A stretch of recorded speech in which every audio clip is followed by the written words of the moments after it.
Pensez-vous réellement que chaque personne a droit au bonheur?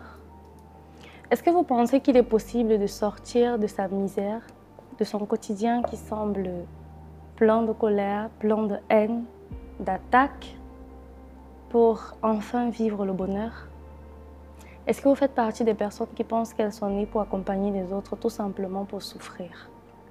Si vous me dites oui à cette dernière question, je vous inviterai à vous installer confortablement sur votre chaise, à partager le lien de cette émission avec quelqu'un et ensuite de marquer à la fin de ce programme en commentaire une nouvelle fois la réponse que vous donnerez à cette question.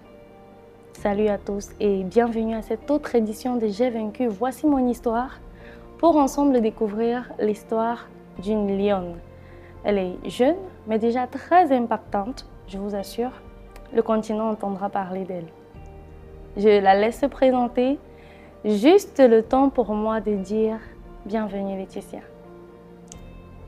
Merci Linda. Voilà, je suis émue par la présentation, une lionne. Exactement, c'est mon signe astrologique. Ah, ouais. Super. Oui, c'est mon signe astrologique. Donc, je suis de naissance Tchakountengue Laetitia, mais beaucoup plus connue sur le nom de Coach Letare. Parce que, exactement, je suis coach de vie et de business, formatrice certifiée. Je suis également auteure du puissant livre intitulé J'ai droit au bonheur. Bien sûr, je suis CEO de la marque Afrogie. Waouh. Ouais. J'ai dit tout à l'heure que c'était une lionne. Et voilà. Ça fait beaucoup de choses, ça fait beaucoup de réalisations quand même. J'ai envie de dire, c'est depuis combien de temps que tu es dans la vie active? Alors, depuis combien de temps je suis dans la vie active? Je crois depuis que je suis petite. Hein. Ah. Ouais. Comment ça? Parce que quand j'étais petite, je faisais des choses que mon père ne savait pas. Quand je rentrais des classes et que je déposais mon sac, pendant qu'il pensait qu'on dormait, moi, je partais vendre dans des quartiers où on ne me connaît pas. Oui, j'avais un petit plateau que j'avais déjà caché derrière le jardin, que dès que papa bouge là, allez, je ramasse mon plateau, je jette dans le plastique, je m'en vais dans un quartier où on ne me connaîtra pas, j'attache mon foulard, je marche, bonbon, bonbon, bonbon. Oui. C'est pas possible. Oui. Et père à son âme, il n'a jamais su.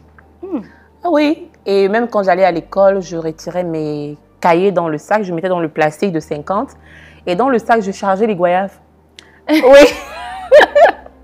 Et quand mon papa me demandait, mais c'est quoi tous les jours avec le plastique, l'enfance? Je dis non, il y a ceci à l'école, on doit faire comme ça. Bon, il ne regardait pas trop. Oui. Et pourtant, en classe, je vendais les goyaves quand le professeur était quand le maître était en train de donner la leçon.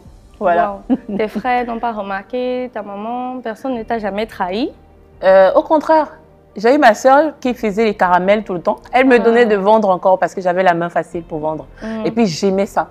Vraiment, j'aimais vendre, surtout quand on fait cours. Je ne sais pas, ça me plaisait de voir les gens rire parce que les gens étaient très crispés. Mais moi, je savais qu'en vendant, en lançant en l'air, tout le monde allait rigoler. Oui, je faisais des trucs comme ça. Wow, ambassadrice du bonheur. Ouais, on va dire comme ça. J'aimais beaucoup voir les gens sourire. Ok, je crois qu'on va comprendre pourquoi. On a même déjà commencé. Mais il faut dire que ça ne fait pas très longtemps que tu es là, au Cameroun. Oui, officiellement, on va dire depuis 2 ans. Bientôt ça va à 2 ans, mais on va dire 2 ans. Parce que je viens en fin 2020, puis je rentre, et puis je crois que je viens en début 2022 ou fin 2022, quelque chose comme ça. Et oui, après je bouge, mais je reviens m'installer complètement en 2022. D'accord. Comme quoi, on peut partir à l'étranger, faire ses études, essayer de faire sa vie, mais après, retour aux sources, quoi. Mais après, combien de personnes réussissent à le faire ou osent même le faire? Moi, j'aimerais bien savoir, qu'est-ce que tu faisais avant? Dans quel pays déjà tu étais et qu'est-ce qui t'a amené à revenir en fait? Parce que tout le monde part. Hein? Ouais. On dit que tout Camerounais est un Canadien qui s'ignore. Donc, explique-nous. Alors, c'est une très longue histoire. Ce n'était pas prévu. Hein, parce que même quand je disais à mon feu papa que je veux venir, il me disait « Oh, ne tente même pas, ici c'est le feu. » Oui, il me le disait. Mais moi, bon, je voulais le voir, je voulais être proche de lui. Bon. Alors, à la base, j'ai fait des études de oil and gas. Je suis ingénieure de gaz et pétrole de formation. Alors, je commence les études en français à l'IIT. C'était en Tunisie, Sfax. Et pour moi, c'était trop facile en fait. Retenir, aller passer, et puis c'était pas challengeant. Et je le faisais pour mon père. Je ne le faisais pas pour moi. C'est comme ça que j'appelle mon père, je lui dis, papa, je veux fréquenter en anglais et je veux aller à l'université de Nicosie. Nicosie, c'est À Chypre Sud, à la capitale. Et puis il me dit, moi j'ai déjà payé ta pension, j'ai déjà payé ton trimestre, j'ai déjà envoyé l'argent de ton trimestre, je ne peux plus recommencer. Je lui dis, je crois qu'il était très tard ce soir, il m'a dit, va dormir. Puis je lui ai dit, demain matin, je veux que tu me répondes, je veux partir.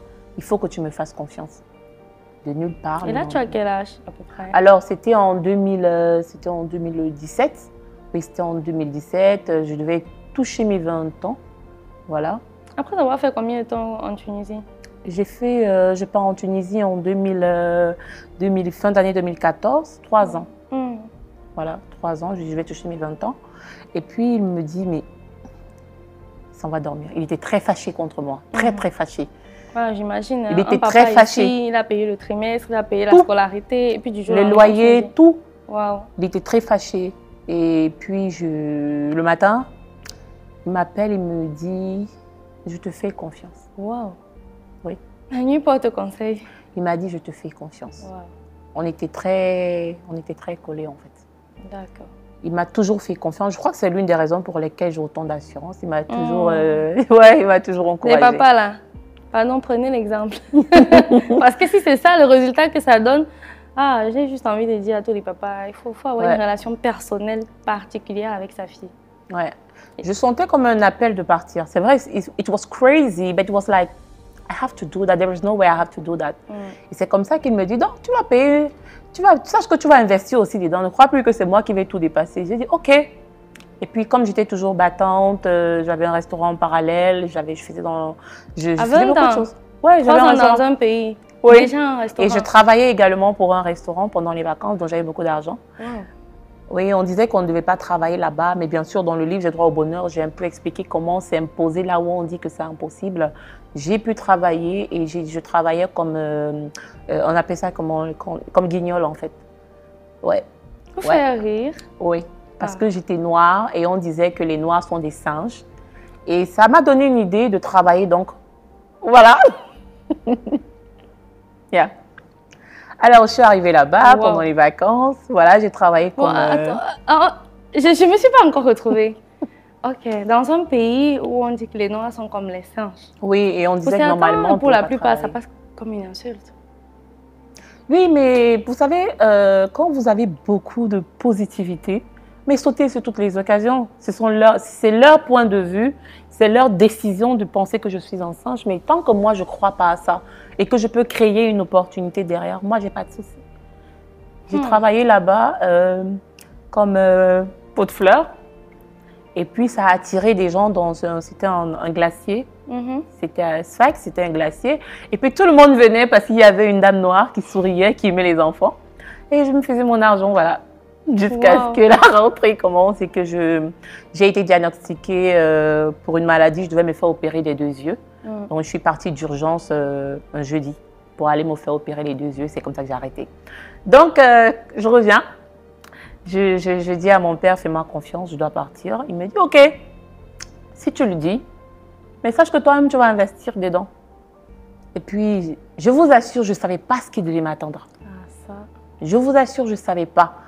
Mais pour avoir rencontré Dieu en 2012, je me disais, le Père va seulement me sauver. Je ne sais pas si c'est parce que j'ai une sensation forte, mais si le tour, si c'est une sensation forte qui m'a guidée, je vais payer les pots cassés, mais Dieu est là. Et puis c'est comme ça que janvier, je m'envole. Et j'arrive, ça ne se passe pas comme je croyais. Ce que je pensais n'était pas ça, tout était dans le désordre. Mais pour moi, je me disais, sometimes God give us a way to find our way. J'ai découvert par la suite les réfugiés. Et je me rappelle, ça m'a blessée. Pour moi, c'était pas normal en fait. Pour moi, personnellement, je ne savais pas que le truc de réfugié existait. Ou bien, je ne connaissais pas jusqu'où ça va en fait. Et puis, j'ai rencontré des réfugiés, c'était des papas, c'était des mamans, c'était des personnes vraiment bien, diplômées, bien, mais qui malheureusement n'étaient pas comprises par la société et qui, par la suite, étaient dénigrées, rejetées à eux-mêmes, abandonnées à eux-mêmes. J'avais ras-le-bol. Pour moi, c'était, je suis intelligente, je suis noire, j'ai la capacité de changer les choses. Moi, c'était l'autre, en fait. Je n'avais pas le droit d'être minimisée. Personnellement, je n'ai pas subi ça directement là-bas. Mais le cas des autres me touchait. Je me sentais à leur place. Et puis, je me suis dit, qu'est-ce que je peux faire pour changer les choses? Et puis, c'est comme ça que j'ai fait de belles rencontres. Non, mais franchement, j'ai fait de très belles rencontres. Kriya Angrula, c'est une dame magnifique. J'ai fait des rencontres de très grandes organisations avec lesquelles on s'est tissé des liens. J'allais rester avec eux, j'allais travailler avec eux et j'ai beaucoup appris. C'est comme ça que petit à petit, je restais travailler avec des professionnels dans le coaching. Mais en parallèle, bien sûr, je rentrais à l'école, j'allais à l'école. Oui, il fallait bien finir. Voilà. Voilà. Il y avait mon père qui me disait, comme toi, tu aimes toujours aider les gens là. Fais comme ça, tu ne me ramènes pas le diplôme ici. Comme tu fais comme si, en fait, vous connaissez nos papas, non? Les papas Bamileke avaient les nerfs quand ils ont dépensé l'argent. Et puis je disais à mon père, je vais à l'école pour toi, sinon moi là, c'est pas mon truc. C'est comme ça qu'on avait donc accepté de dealer. Il fallait que je fasse ce qui me plaise et en retour, je lui ramène son diplôme. Alors c'est comme ça que je vais à mon école, on me dit que je suis mon conseiller advisor, je préfère dire ce que je vais bien comprendre. My advisor told me that it's not possible for me to do analyze. Il ne voulait pas que je fasse cette matière-là, parce que pour lui, je ne pouvais pas, c'était difficile, il voulait que je fasse algèbre. Et puis je lui ai dit non, j'ai déjà fait algèbre, normalement, je suis censée avancer. Et puis il m'a fait comprendre quoi, il ne va pas mettre ça dans mon programme. Dieu merci, je suis allée voir la hiérarchie parce que je paye avec mon argent. Et la pension chez les anglophones, c'est 10 000 € l'année. Et puis, je payais de mes frais, de tout l'argent que j'ai pu collecter avec les travaux. Je lui ai dit, c'est moi qui paye. Même si j'échoue, ça ne regarde que moi. Et puis, donnez-moi ma chance. Il a refusé. Je suis allée voir la hiérarchie. La hiérarchie a demandé à ce qu'on me mette là où je veux, ce que je veux. Et c'était une première pour moi de fréquenter en anglais. Donc, je ne connaissais rien. Vraiment, je dis, je ne parlais pas anglais. Je ne connaissais rien. Mais pour moi, je voulais. C'était un désir. Un challenge. Un challenge, voilà. Et puis, du fait qu'il a été un peu décalé avec moi, ça m'a donné la rage, en fait. Et puis, je me rappelle quand je vais en salle, je suis la seule femme dans Oil and Gas, le programme de Oil and Gas, ingénieur. Et puis, j'avais des amis qui étaient très gentils. On était 8 en classe de mathématiques. J'aime toujours raconter ça parce que vraiment, ça m'a marqué moi aussi. Alors, quand on commence le cours, je dis en classe à mon professeur, le premier jour, je lève la main, je lui dis « Please, I don't understand English. But j'ai payé ma pension. Si j'échoue, c'est mort. » Et le monsieur me regarde. Il regarde partout. Je suis la seule fille. Il me dit « OK, we're gonna talk slowly then. Say thank you. » Et c'est comme ça que ça m'a redonné confiance en moi, mes camarades de classe. Mes camarades de classe étaient aussi très attentifs. Quand j'avais des pépins, je les appelais et tout. Et puis mes professeurs m'appelaient même à 23 h. Hein. Ils m'appelaient, ils me disaient, est-ce que ça va? Est-ce que tu lis? Est-ce que tu comprends? Ils ont été vraiment unanimes pour m'aider à m'insérer. Et puis, voilà, je tiens à signaler que je travaillais dans une entreprise de la place où je parlais grec. Et en même temps, dans mes heures creuses, j'allais à l'école. Je finissais vers 23 h. J'habitais à 1 heure de la maison. Vous voyez? De l'école. De l'école, voilà, de l'école, merci. Mais je parvenais à tout faire en même temps parce qu'il y avait ma passion, mon plaisir que je comblais à travers le fait d'aider les gens. Et en parallèle, il y avait mes études que mon père disait que ça devrait le rendre fier. Voilà. Donc, je ne voyais pas la fatigue. C'est vrai qu'on me disait que tu t'es bousillé trop, mais moi, je disais, mais c'est ça ma vie, en fait. Et puis après ça, il y a le combat pour les réfugiés. Ouais, justement, j'en venais. Et puis, voilà, je décide que, bon, voilà, on a assez conseillé les gens, on a assez coaché. Les gens veulent du palpable, les gens veulent l'argent, ils veulent du cash, en fait. Ils veulent manger, ils veulent payer la maison, ils veulent pouvoir se vêtir. Voilà, ils veulent s'intégrer. C'est comme ça que j'ai commencé à réfléchir, mais comment? What will be the way? C'est comme ça qu'il m'est venu à l'idée de créer un tableau. Un tableau qui devait communiquer loudly qu'est-ce que les réfugiés ressentent, qu'est-ce qu'ils pensent, est-ce qu'ils sont des humains, est-ce qu'ils sont des robots. Parce que moi, j'avais déjà la facilité de causer avec comment dire, les citoyens. Parce que je parlais bien grec, vraiment, j'étais au top avec eux. Mais les autres avaient du mal. Et pour moi, j'étais pas contente. Je me disais, ils doivent avoir ce privilège-là.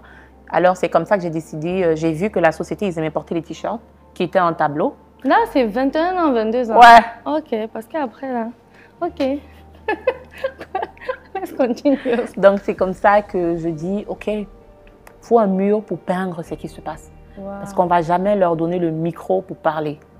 Déjà qu'ils n'étaient pas très bien accueillis dans un certain sens. C'est comme ça que j'ai décidé que, bon, je vais parler. Advienne que pourra, je vais parler pour eux. Comme Aimé Césaire disait, je suis la voix des sans-voix.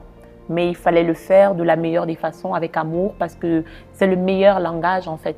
Même si quelqu'un ne vous aime pas et que vous parlez avec amour, avec insistance, amour, douceur, vous parviendrez un jour à attirer son attention de façon positive. Alors c'est comme ça que je prends des t-shirts et je me mets à raconter les histoires que j'ai pu recevoir lors des conseils de coaching. Alors je dénonçais le fait qu'ils sont mal payés, j'utilisais les tissus africains et les t-shirts européens. Donc, je prenais des tissus pour dénoncer. Je faisais des montages. Et puis, on a commencé avec 5 t-shirts. Et puis, on est arrivé à vendre plus de 1000 t-shirts. C'était beau. Alors, premier t-shirt, je l'ai porté moi-même. Parce que je ne savais pas comment ça se passe là-bas. J'ai dit, OK, je vais porter. Et puis, j'allais à l'université avec. Les gens disaient, oh, it's so nice. OK, j'avais mis des maps of Africa on my t-shirt. J'avais mis le map de l'Afrique sur mon t-shirt. Et puis, j'arrivais en classe avec. J'avais envie de dire, I'm a black lady. I'm proud to be a black lady. Yeah. That's mine. This is my country. You can't say my country is not good, but you say you like me because I'm intelligent. My country and I, we are the same. Et c'est comme ça que je suis arrivée avec une contente, une assurance. Et puis les gens ont commencé à dire, nous on veut le même. Et puis il y avait des autres Africains qui disaient, nous on veut le même. Et puis ça a pris, bim, on a commencé les télé, les chaînes radio. Ça a pris ça fait comme un boom en fait. Interview sur interview. Et bien sûr, le pourcentage était reversé aux personnes dans le besoin. Donc sur notre page Afrogie, vous pouvez voir comment on redistribue les bénéfices de tout ce qu'on a vendu pour aider des personnes, payer des factures à l'hôpital et tout le reste. Et par la suite, ça permettait aux étrangers de réellement comprendre le noir en fait. Ouais. Ils ne venaient pas forcément pour mendier. Il y avait des réels problèmes dans son pays. Il est venu avec une tête pleine. Il veut apporter en plus, donner-lui l'occasion de s'exprimer. Et puis, ça a permis que beaucoup de choses vraiment, c'était beau. C'était beau. Et bien sûr, pour couronner le tout, on remet les notes. Mon professeur, il dit en salle, imaginez qu'il y a la première note en mathématiques. Non, mais moi, je n'ai pas pensé à moi. Mais il faut être honnête maintenant, je n'ai pas pensé à moi. Et puis, il dit, c'est moi. Mes amis se sont tournés. C'était du genre, elle fait semblant ou quoi? Elle dit qu'elle ne connaît pas. Elle dit qu'elle ne comprend pas l'anglais. Elle dit que, mais what's going on with her?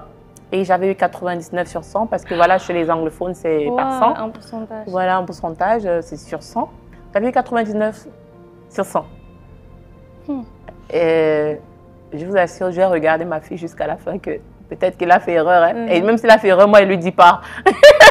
Mais je vous assure, j'ai failli avoir 100 parce que j'avais dit que la courbe, elle descendait. J'avais vraiment utilisé un français. Vous voyez, quand vous ne connaissez pas la langue, en fait, je m'étais mal exprimée en anglais. Et puis, il n'a rien compris dans ça. Il a considéré que c'était faux. Et puis, voilà, j'ai eu la meilleure note. Et puis, je me rappelle, j'ai appelé mon père cette période-là. Je lui ai dit, papa, guess what? Il dit quoi? Il dit, mais j'ai eu la première note. Il ne souriait pas beaucoup, en fait. Il a juste dit, OK. Je lui ai dit, mais pourquoi tu n'es pas contente? Tu n'es pas comme ça parce que c'était mon premier fan. Hein? Et puis j'entends à côté, il est malade. C'était comme, quoi? Je lui ai dit, mais papa, tu es malade, tu fais quoi à la maison? Tu ne m'as rien dit, on a causé hier, c'est quoi? Il me dit, ça va aller. Je lui ai dit, non, tu vas à l'hôpital maintenant. Et on me dit, non, on lui dit de partir, il dit que c'est rien. Je lui ai dit, papa, tu vas à l'hôpital maintenant. C'est comme ça qu'il se dépêche pour partir. Et puis, c'est comme ça, une semaine, il est toujours à l'hôpital. 2 semaines, il est toujours à l'hôpital. Je dis, mais Qu'est-ce qui ne va pas? On dit qu'il n'a rien, mais il ne peut pas non plus sortir. Pourquoi? À savoir, c'était le Covid, donc je décide d'arrêter de travailler. Le Covid, c'était déjà la période du Covid. Je décide d'arrêter de travailler, en fait. Mon entreprise, je travaillais, m'appelle, que continue à venir. Mais je ne pouvais pas leur dire tout ce qui se passait, en fait. Puis, comme toujours aujourd'hui, hein, c'est rare qu'on me voie pleurer. Je suis une dure à cuire. La lionne, je l'ai dit. Je suis une dure à cuire, mais j'ai senti que quelque chose se passait. Je ne savais pas trop quoi, parce que mon père était toujours un homme fort. Mais là, il n'était pas... Et de plus en plus, il voulait me voir en vidéo, il voulait toujours qu'on parle. Et puis voilà, on pouvait causer de 9h à 4h. Hein. Quand je dis 9h, c'est-à-dire 21h, 4h. On causait tellement. Puis un soir, je l'appelle, je lui dis, papa, c'est comment? Il dit, ça va? Je lui dis, mais le médecin a dit que tu sors demain. Et puis on avait déjà tout prévu, comment il va venir en décembre et tout. Et puis moi, je voulais qu'il vienne rester avec moi, je m'occupe de lui, voilà, tout ça. On avait déjà tout prévu, tout était prêt, passeport, tout. Et puis le soir, on a commencé ce soir à 20h, 23h, il se met à pleurer.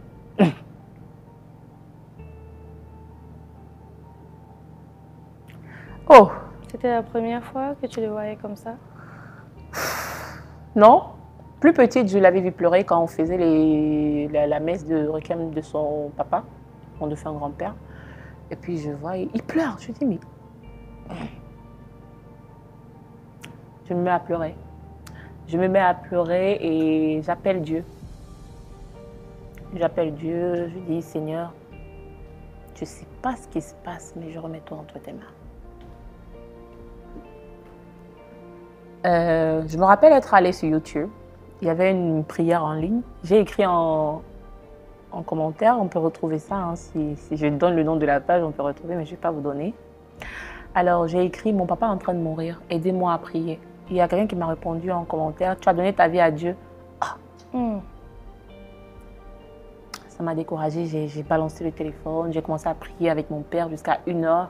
Je priais, je lui rappelais que papa, nous sommes une équipe, tu perds, je perds. Tu gagnes, je gagne. Il me dit, on va gagner. Et puis, je n'entends plus sa voix. Je me suis aussi endormie comme ça. Je suis endormie. Le matin à 6h, on m'appelle, on me dit, papa est mort. Ouais. On me dit, il est parti.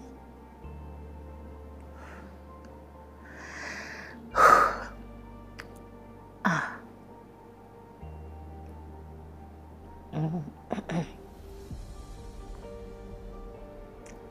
J'ai voulu mourir moi aussi. J'ai voulu mourir parce que qu'est-ce qui devait me retenir? C'était mon ami, c'était mon confident, c'était mon manager, c'était tout. J'avais que lui en fait. En classe, j'allumais la vidéo, il voyait mon professeur. À la bibliothèque où on ne doit pas parler, je mets la vidéo, je mets le mieux, il regarde la salle, on rit, il se moque un peu de moi. Quand je finis d'étudier à la pause, je l'appelle. Même quand il est avec ses amis en réunion, il l'appelle. Il est avec une amie à lui, il m'appelle. Et un peu jusqu'où on arrivait. Moi, c'était le brouillard. Je me rappelle, j'ai commencé à me lancer dans l'alcool. Je buvais 3 bouteilles d'alcool par jour. Une bouteille de whisky le matin. Le soir, je pouvais panacher avec une bouteille de vin rouge. Le soir, matin, midi, soir, je buvais une bouteille, je vous dis. Je buvais. Je buvais. Et puis, je ne sais pas, j'ai senti tellement mal que j'ai voulu que mon cœur s'explose en fait. Oui. Voilà. Je me rappelle, j'ai voulu mourir. Je suis sortie dans la rue pour que la voiture me cogne. Je me rappelle, c'est une voiture blanche, elle m'a esquivé. Et elle s'est retournée, elle a dit, there is everything okay. J'étais en train de pleurer.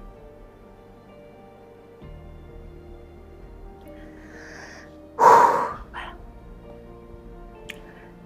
Je crois que c'est là où tout a basculé dans ma tête. Ça a fait un...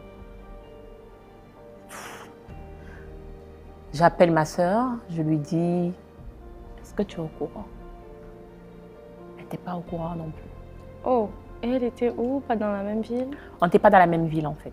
Ah, ok. Elle aussi n'était pas au Cameroun? Non, non, non, elle venait d'arriver en fait. Elle venait d'arriver et elle était dans sa ville. Comme il y avait le confinement, on ne pouvait pas se voir. Oui. Elle était dans sa ville. Alors, je voulais aller la voir, mais tellement je tremblais, je ne pouvais pas conduire. Et vous savez, les automatiques, ça va vite, c'est comme le jeu. Vous voyez, quand vous conduisez, ça va vite. Je me suis dit, non, si je prends la route, je vais faire gaffe. Et elle ne peut pas venir, il y a le confinement, elle ne maîtrise même pas la route, tout ça. Elle pleure au téléphone. Il fallait et la calmer et me calmer. Vous vous rappelez que vous n'étiez que deux, ou que vous n'êtes que deux. Ouais. Et je me suis rappelée quand mon père m'a dit, je laisse la famille sur ton dos. Et je lui avais dit que mes papas, toujours dans la rigolade, je vous assure, il était tellement magnifique que quand il me parlait, moi je riais toujours. Que toi là, tu me fais confiance à un niveau, mais toi tu dis que tu es la famille sur mon dos, que quoi, tu vas porter ça. Et puis ce jour, ça m'est revenu dans la tête comme ça. Que je ne devais pas la laisser, je devais être forte pour elle. C'est vrai, je suis la dernière. Hein. À ma mère, je suis la dernière. Mais à l'heure là, ma grande sœur, je l'ai vue comme mon bébé en fait.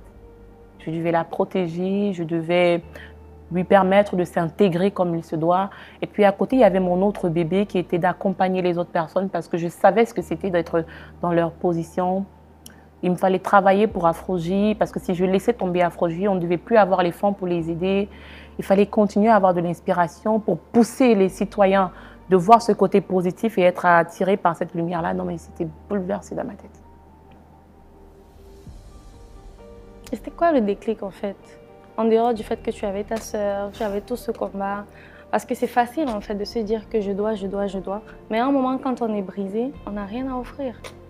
C'était quoi le déclic? Qu'est-ce qui t'a amené à croire que oui, la lumière en fait, elle ne s'est pas éteinte? Peut-être qu'elle est juste cachée temporairement et que tu peux quand même te relever et continuer. Il y avait la loyauté que mon père avait envers les autres. Je crois qu'il m'avait contaminé ça. Il y avait la loyauté que je lui devais. Je dois signaler que quand il décède, j'étais au top d'Afrogie. J'étais au top. Ça veut dire, j'étais au top. J'étais arrivée à un niveau où pour 4 minutes de vidéo, je suis payée. Pour donner des conférences, j'étais rémunérée. J'allais dans la presse, j'étais là. Jusqu'à présent, il me nomme le rôle modèle. La femme noire exemplaire pour la société. Alors, j'ai caché à d'autres personnes que mon papa était mort. Je ne voulais pas qu'on voie ma vulnérabilité. Pour moi, je me disais, qu'est-ce que le monde a à foutre? Les gens sont en train de pleurer, on doit les aider. Et j'ai continué. Émission, les gens me voyaient juste maigrir et ne comprenaient pas. Puis un soir, je me suis écroulée. Je me suis écroulée quand ma soeur est venue me voir. Elle s'est mise à pleurer. Tu es maigre. J'étais maigre, j'étais moche. J'avançais comme ça. J'étais vide, mais je voulais juste avancer. Vous voyez, je refusais de croire qu'il est parti. Je ne voulais pas laisser les gens s'abandonner à eux-mêmes parce qu'il faut dire, dans le projet, j'étais un peu seule, à part ma soeur qui me soutenait aussi.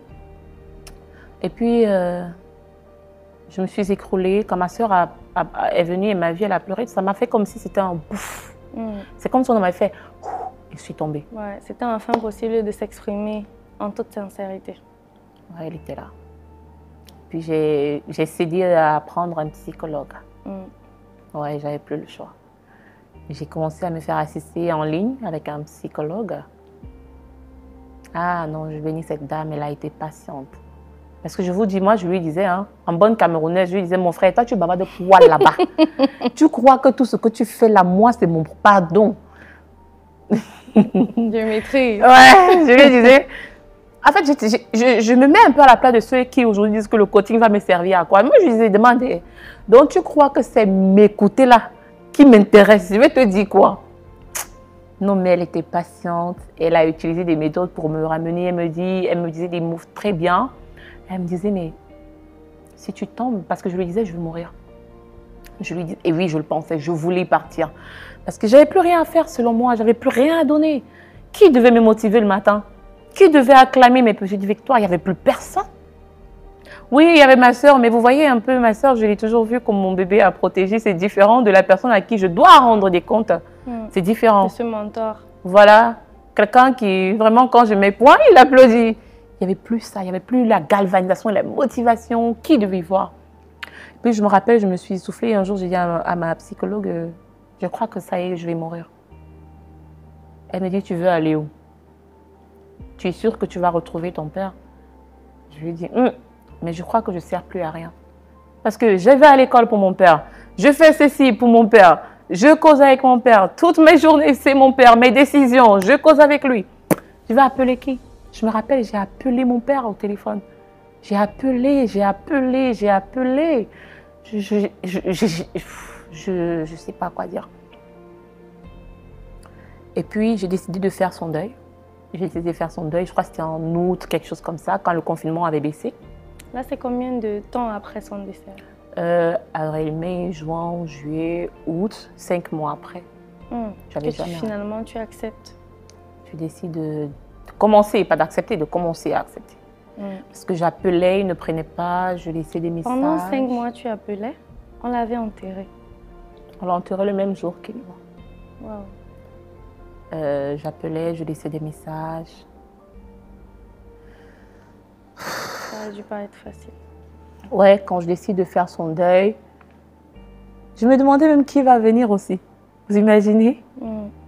Parce que pour moi, je me disais, j'accompagne des gens, je le fais naturellement, j'attends rien en retour en fait. Leur bonheur, ça me rassasie. Et puis ce jour, je me rappelle, les gens quittaient de partout pour venir. Et puisqu'à minuit, on arrête de faire le bruit, normalement, c'est plus permis. Mais à cette heure-là, il y a la police qui était venue participer au deuil parce qu'il y avait du monde. Il y avait du monde, les voisins, tout le monde était galvanisé pour le deuil. Je dis, mais vous ne connaissez même pas mon père. Il y avait un monde fou. Il y avait un monde fou. Les voisins, la police qui était censée venir baisser la musique, ils sont venus au deuil s'asseoir.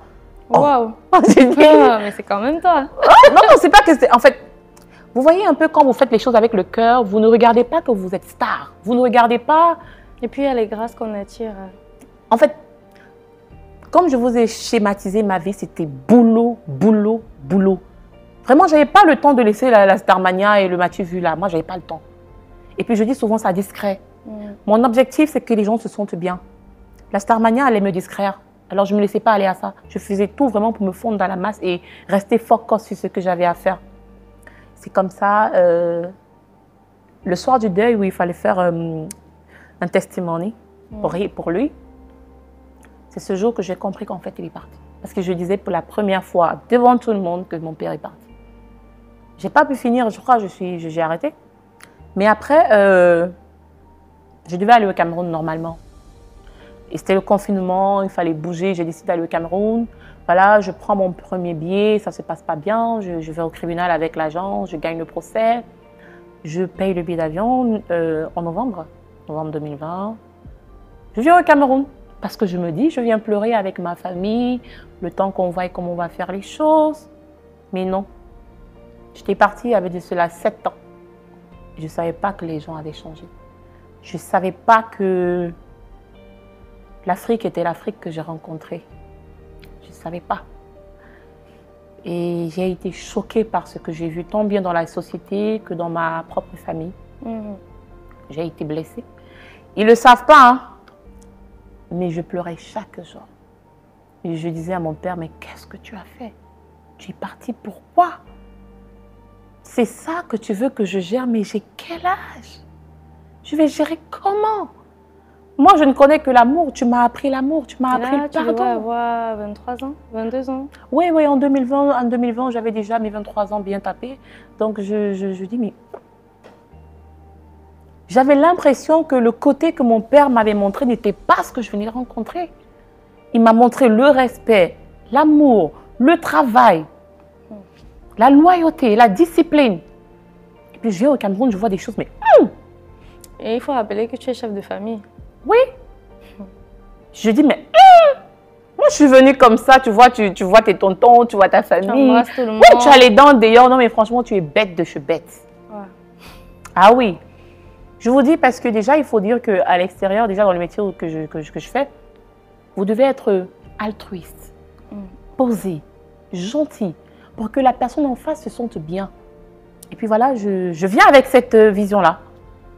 Même si En backside, il y avait déjà des rumeurs qui se passaient. Moi, je viens, je dis, il y a ce qu'on dit et ce que je vais voir. Et puis j'arrive, ça se passe... il y a la maison de mon père où j'ai grandi qu'on voulait vendre. Donc je viens à Kamikaze. On voulait vendre. Je connaissais pas le Cameroun, ça il faut le dire. Même où on a enterré mon défunt papa, je ne savais pas. C'était la maison de mon père, mais je ne savais pas la direction. Mais je voulais voir où on l'avait enterré. Je voulais voir ce qui s'est passé. Je voulais voir en réalité qu'est-ce qui se passe en fait. Am I dreaming? C'est ce que je me disais. Et puis je me rappelle être arrivée à l'aéroport de Douala. C'était un soir. Et tout de suite, je suis allée au village. Mais je vous dis, je ne savais pas où je partais. Hein. Ça, je vous garantis, je ne savais pas où je partais, mais je partais au village. Je me rappelle avoir dit à Dieu, je ne sais pas où je vais, mais tu vas me montrer le chemin.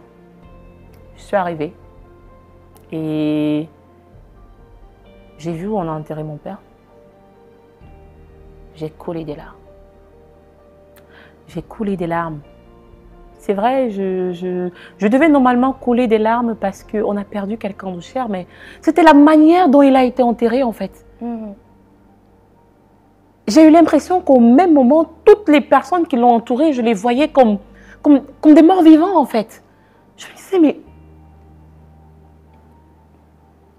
Ouais, je peux comprendre. Il était le premier-né de sa famille. Il avait donné le meilleur de lui pour que tout le monde soit bien. La moindre des choses, c'est d'enterrer quelqu'un, de lui faire un... There is no way. Alors, je m'étais fait une promesse. Je vais construire la tombe à mon père. Je vais lui redonner son honneur. Il ne va pas s'effacer comme ça. En tout cas, pas quand je suis vivante. Il ne va pas s'effacer comme ça. Après 3 mois au Cameroun, je rentre à l'étranger parce que je devais composer aussi. Hein. Je devais composer encore. C'était compo. Là, je ne pouvais pas les faire à distance. Je suis rentrée, j'ai continué l'école. J'ai passé, avec de très belles notes encore. Et un déclic me prend. Rentre au Cameroun. Si tu veux que les choses changent, tu dois rentrer au Cameroun. Tu ne peux pas les faire à distance. J'avais peur. Ah, quand même, hein? J'avais peur. Je ne connaissais pas la route. Quand je devais prendre la moto, prendre le taxi, tu vas où? Je dis, va, je vais te guider. Ah oui! Ah oui, j'ai fonctionné comme ça pendant trop longtemps. Mais quand tu me vois là, je fais Miss, je connais tout. Hein. Je ne connaissais rien du tout. Mais je marchais avec les larmes chaque jour. Et personne ne pouvait savoir. Je marchais avec les larmes chaque jour. Mais à chaque fois que je coulais des larmes, je me disais dans mon cœur, things will gonna be better. Things will gonna be better. Things will gonna be better. Things will gonna be better. There is a way. There is a way. Alors c'est comme ça que je décide que je vais... Bon, je me crisais le coaching, mais puisque au Cameroun, il faut montrer une preuve que tu as fait une formation et tout. Mais oui, c'est vrai aussi que quelque part, j'avais des blocus parce que je faisais des choses que j'ai apprises sur le tas, mais je ne pouvais pas mettre des mots techniques à ça. Alors je me suis dit, pourquoi ne pas me former? Je ne perds rien. Mais est-ce que quand tu rentres au Cameroun, ou quand tu as le déclic de rentrer au Cameroun, tu sais exactement ce que tu viens faire? Ouais. Et qu'est-ce que tu venais faire? C'était quoi la mission? Ma mission était de contribuer au développement de mon pays parce que j'avais clairement compris que c'était le mindset le problème. D'accord. J'avais compris parce que j'étais allée à la rencontre des jeunes. J'avais regardé que ce soit les problèmes dans ma famille. J'avais compris que les gens sont dans un moule. Je ne sais pas quel mot je vais dire, mais c'est dans un moule, mais pas possible. Qui n'avait rien à voir avec ce qu'ils sont venus faire sur Terre. Alors je me dis, on va créer le chemin. Je ne savais pas par où commencer, mais j'avais une confiance, on va créer le chemin. D'accord. Alors c'est comme ça que, oui, allez-y. Tu laisses ta vie d'ingénieur, fraîchement diplômée? Non, je n'étais pas diplômée. Ah, okay. Je devais faire ma dernière année. Okay. Je devais faire ma dernière année en oil and gas. Je me rappelle quand j'ai écrit à mon école pour dire que je ne viens pas.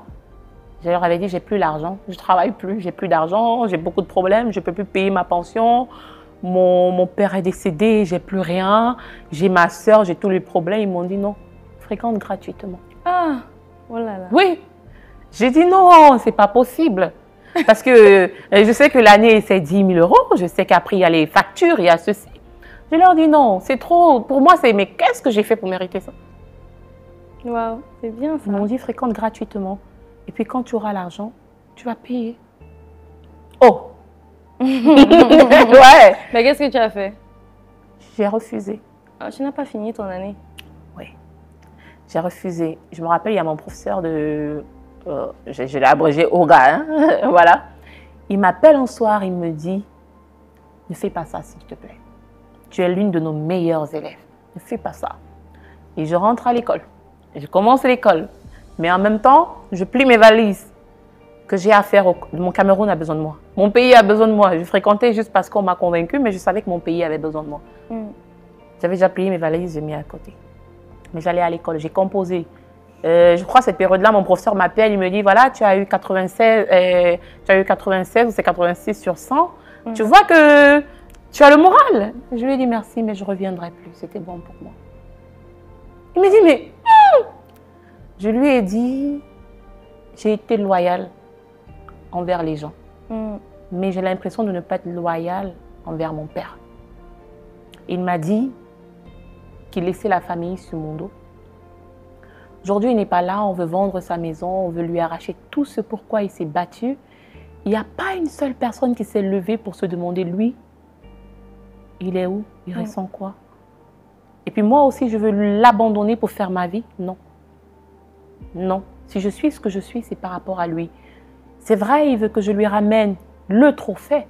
Mais je crois que le plus beau trophée pour lui, c'est que je remette ces choses en ordre. Voilà. Je ne pouvais pas aider les gens à se sentir bien et ne pas être loyal envers celui qui m'a aidé à être ce que je suis. Ma sœur m'a parlé et m'a dit, mais si tu n'as pas de diplôme pour être ingénieur oil and gas, tu sais, tu ne vas pas trouver de travail, tu as investi beaucoup d'argent, de temps. Je lui ai dit, il y a toujours quelque part où on commence. Mais je crois que toutes les années passées, je n'ai pas vécu ce que je voulais. Il est temps que je vive ma propre vie. J'ai vécu la vie que mon père voulait. Je suis fière. Mais aujourd'hui, je dois vivre ma vie. Et je vais trouver, je m'étais dit, si je n'ai plus de bras, si je n'ai plus de mains, qu'est-ce que je vais faire? J'avais encore ma bouche. J'avais encore ma capacité d'analyser que j'ai eue grâce au coaching et les études. J'avais ma façon de déchiffrer les codes d'une société que j'ai apprise. Qu'est-ce qu'il me restait à faire? Me lancer. C'est comme ça que je prends mes valises et j'atterris au Cameroun. Et moi, j'ai envie de te dire, bienvenue comme ça. Oui, parce que quand tu parles, c'est tellement rempli de conviction que j'ai juste envie de dire bienvenue. Et ça va prendre tout son sens d'ici la fin de l'émission.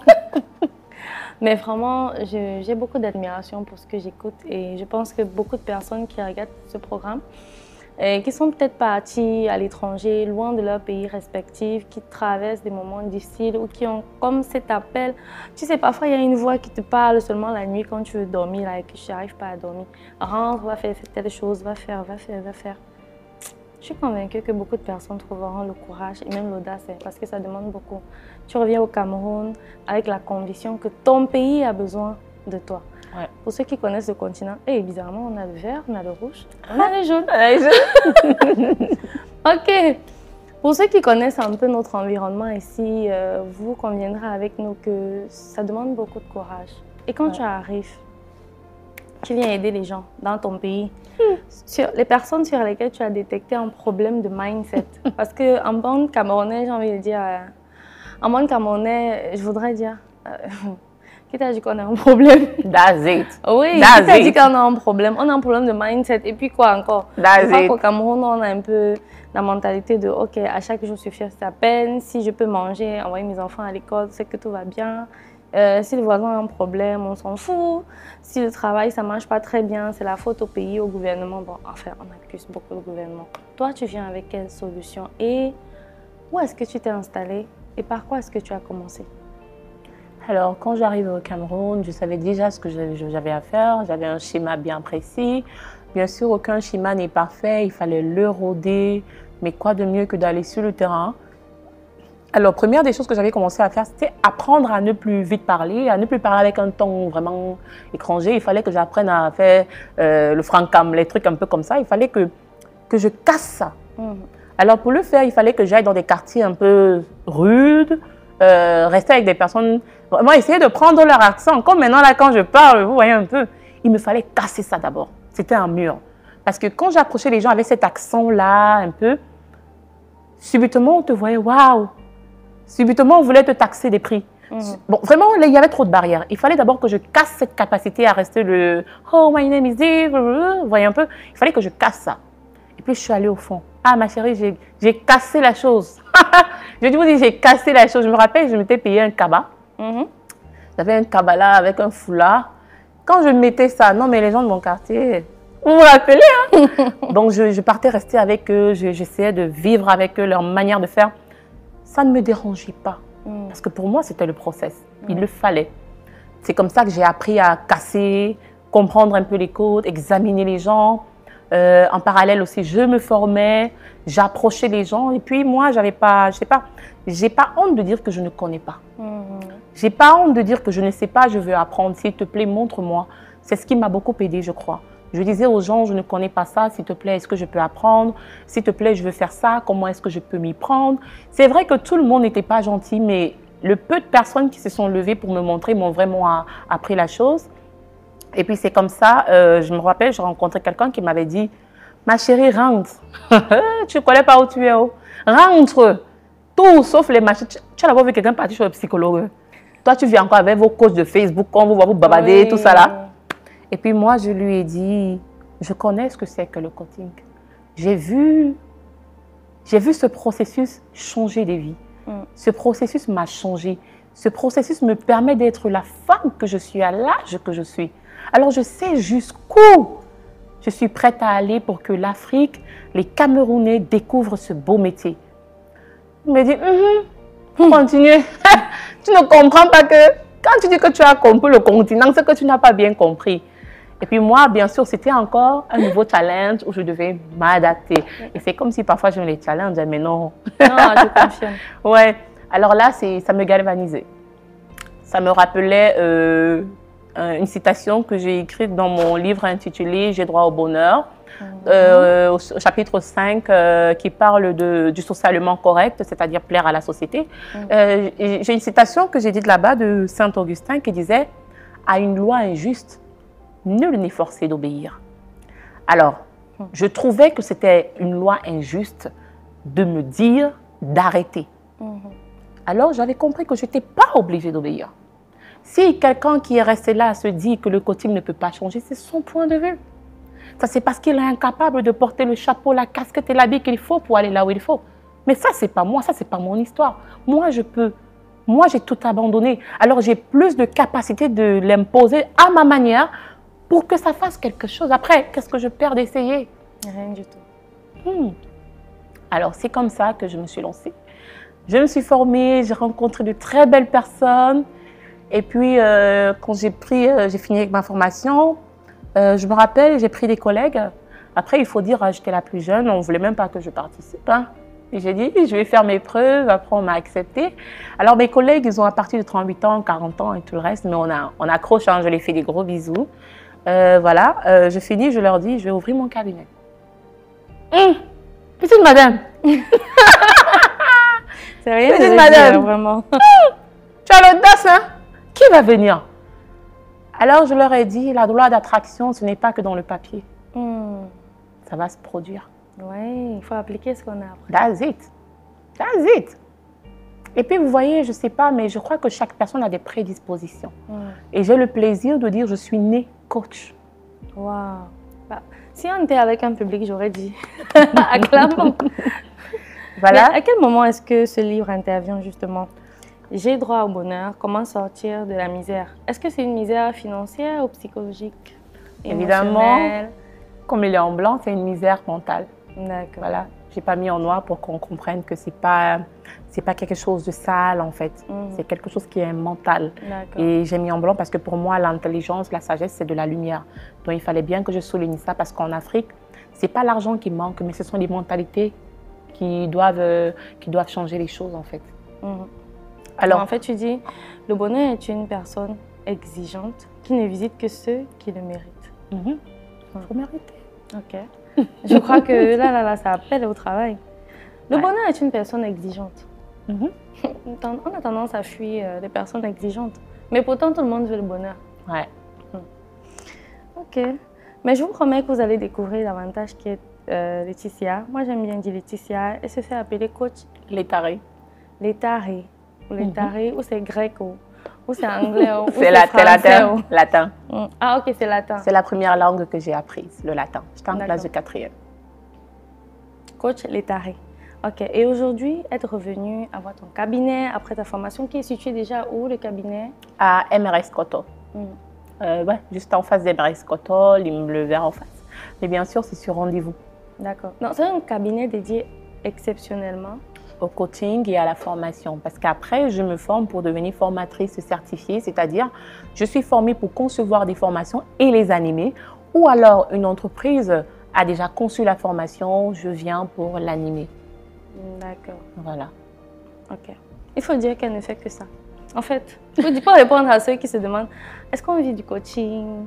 Est-ce que c'est possible d'avoir des bureaux? Genre, tu payes un local, tu aménages et juste pour être coach. Thérapeute, oui, ça existe déjà. C'est ça, non? Et il faut dire qu'elle est très saturée parce que pour qu'on puisse booker ce rendez-vous, vraiment. Non, j'ai des rendez-vous, j'ai tel client, j'ai telle formation. Et puis, il y a ta fameuse formation prière et clore. Ouais. On va peut-être dire un mot sur cette formation.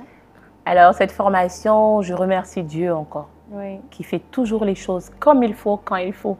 Et puis, je me répands même, hey Dieu, je me répands publiquement. Parce que quand il m'avait inspiré à faire cette formation, j'ai refusé. Parce que pour moi, c'était, tu vas apprendre les gens à prier comment? Tu es pasteur. Qui d'abord, en fait? Parce que je ne suis pas pasteur, je n'ai pas une église. Et puis, qui est-ce que je vais rencontrer pour savoir qu'il ne connaît pas prier et qu'il veut parler à Dieu? Et puis, je me rappelle, j'ai dit non, non, non, c'est pas moi, je ne ferai pas. Oui, je me dis, j'ai refusé parce que déjà, je marche toujours avec des cahiers pour noter quand je suis inspirée.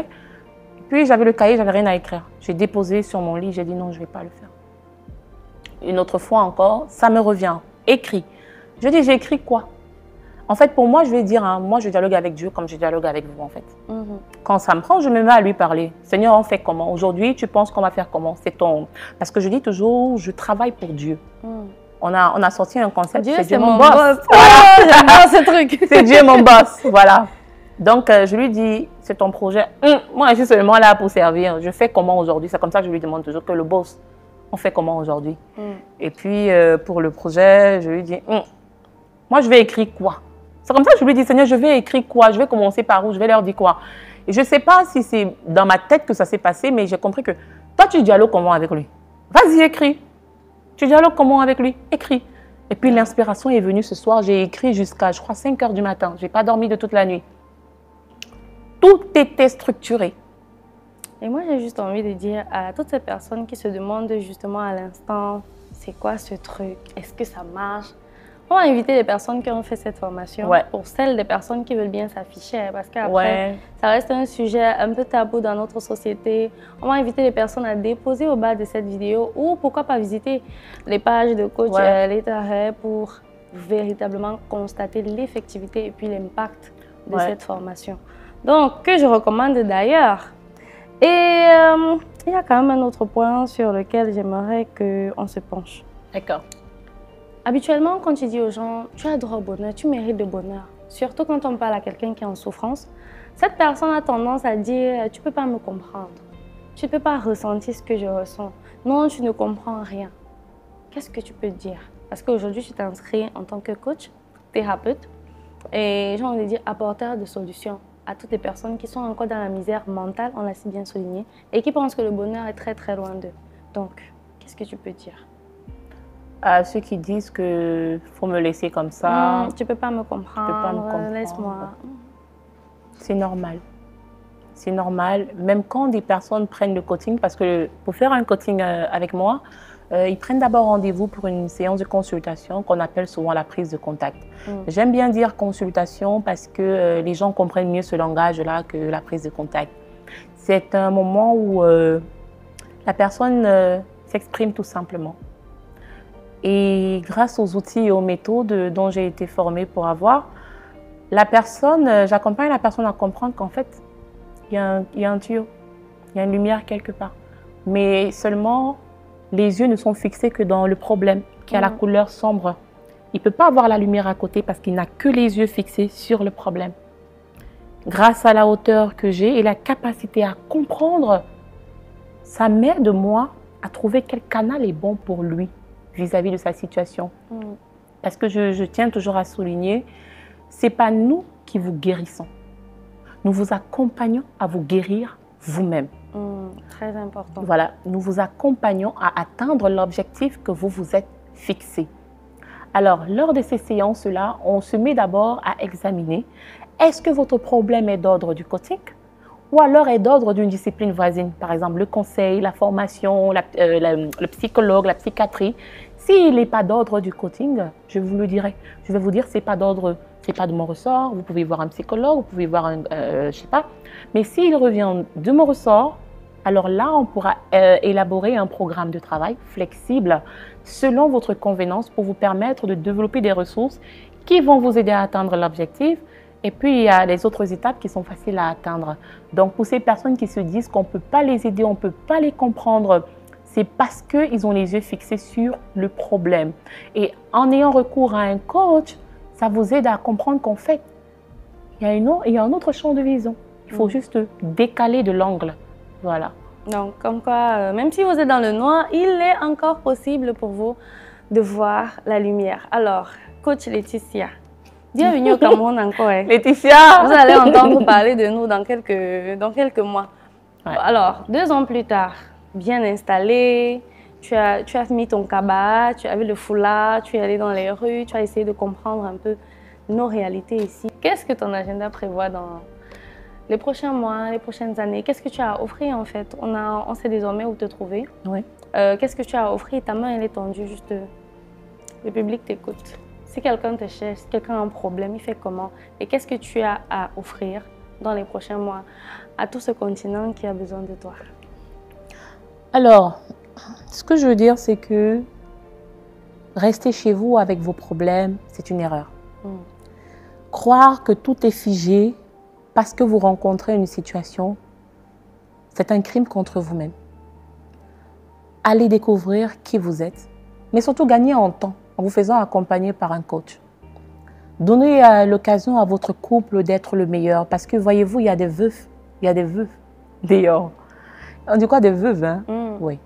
Il y a des veuves et des veufs dehors qui tous les jours regrettent d'avoir fait le dernier faux pas avec leur mari ou leur femme décédée.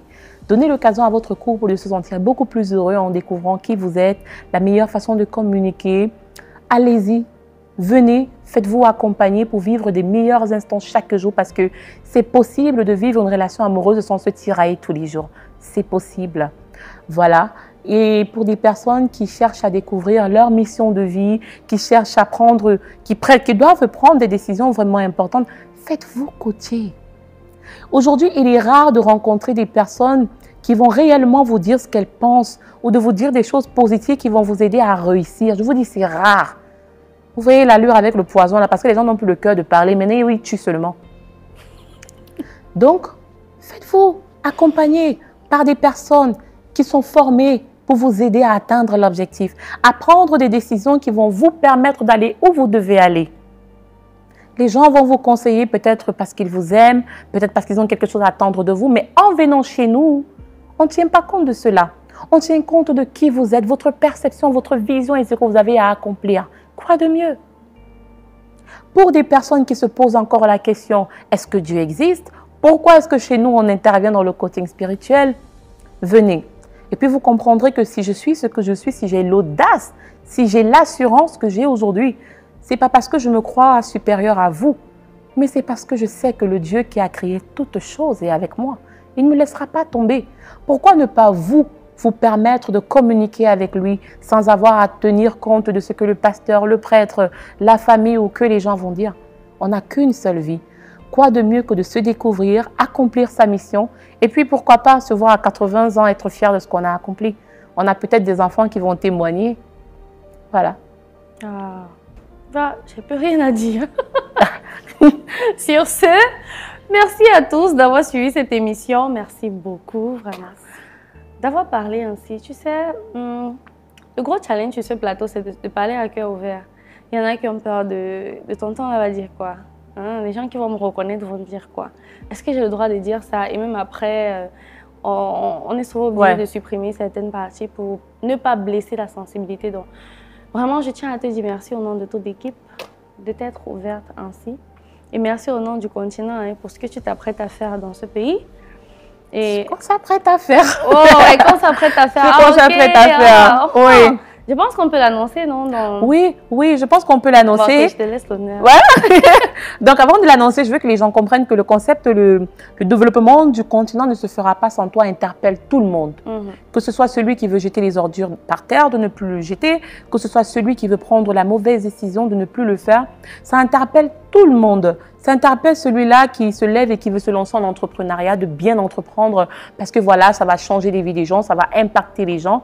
Ça interpelle tout le monde, peu importe où tu te trouves, que tu sois haute hiérarchie, que tu sois enfant, ça t'interpelle à jouer ton rôle pour que le continent devienne vraiment l'Eldorado les jours à venir, les années à venir. Parce que moi, je crois, maintenant, la cerise sur le gâteau, c'est la collaboration que Linda et moi, nous allons faire.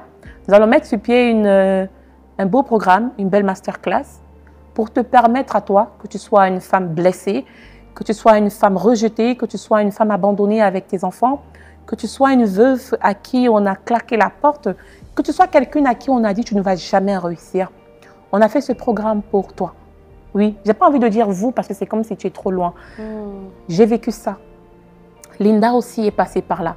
On a fait ce programme pour toi, pour que tu viennes redécouvrir la meilleure façon d'être toi, et d'accomplir la mission pour laquelle tu as été créé. Cela, peu importe que les gens le veuillent ou pas. Yes. On t'invite vraiment à nous suivre, à participer, mais surtout à te mettre en challenge de toi-même. Si les autres ont tout fait pour que tu ne sois pas heureuse, viens te donner l'occasion d'être heureuse en travaillant sur toi-même. Le développement du continent ne se fera pas sans toi. Alors j'ai envie de dire, rejoins-nous. Nos différentes plateformes digitales sont là, il y a des numéros de téléphone partout. Et si tu as envie toi aussi de venir occuper ce siège-là et pour partager ton histoire, raconter ton témoignage, inspirer, motiver, aller sortir quelqu'un de son lit juste avec ton témoignage, viens, contacte-nous et vraiment ensemble, mettons les mains pour la construction de l'édifice qu'on veut. Je crois que juste une parole positive, même le fait de dire oui, c'est possible, c'est déjà un plus. Rejoignez le mouvement, on vous en dira plus tard. Mais pour l'heure, on va dire merci à Coach Laetitia, merci à toute la grande équipe qui travaille d'arrache-pied pour que ce programme soit disponible. Merci à toutes les personnes qui vont partager et pourquoi pas accompagner les autres productions. On était très contente de vous avoir et on se retrouve certainement prochainement pour un autre témoignage. Bye.